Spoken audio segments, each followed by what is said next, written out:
আমরা প্রদেশ কংগ্রেসের পক্ষ থেকে প্রথমেই আপনাদেরকে অভিনন্দন এবং শুভেচ্ছা জ্ঞাপন করছি। আপনাদের মাধ্যমে আমরা যীশু খ্রিস্টের জন্মদিন উপলক্ষে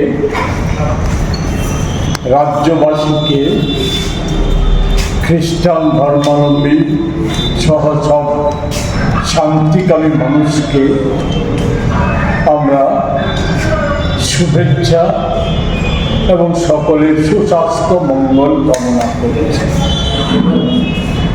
খ্রিস্টের শান্তির যে বাণী, এই সময়ের প্রাসঙ্গিকতা মনে রেখে আমরা সকল রাজ্যবাসীকে একতাবদ্ধ হয়ে থাকা আবেদন করছি। আপনাদের মাধ্যমে আমাদের রাজ্য সভাপতি বর্তমানে দিল্লিতে অবস্থান করছেন। একই যীশু খ্রিস্টের জন্মদিন আগামীকাল, সে উপলক্ষে উনিও একই বক্তব্য রাজ্যবাসী জ্ঞাতার্থে রেখেছেন। ওনার হয়ে নিশ্চয়ই আপনারা রাজ্যবাসীকে অবহিত করেন।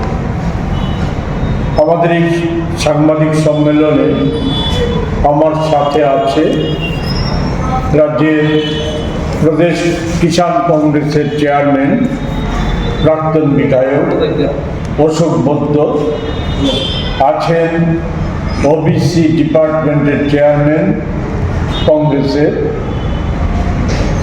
মনোরঞ্জন দেবনাথ, আমাদের আইটি সেলের কনভেনার সত্যজিৎ বণিক।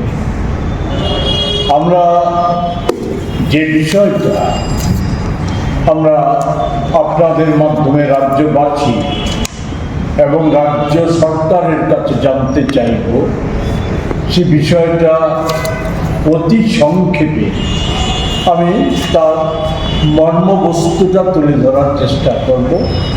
বাকিটা অনুরোধ করব, আমরা একটা প্রেস নোট একে সামনে রেখে আমরা একটা প্রেস নোট তৈরি করেছি।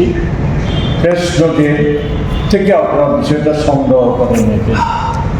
প্রেস নোটের বাইরে যে বিষয়গুলি উল্লেখ করা দরকার সেগুলি অতি প্রয়োজনীয় রাজ্যবাসীর ক্ষেত্রে, সেগুলি আমি তুলে ধরার চেষ্টা করি।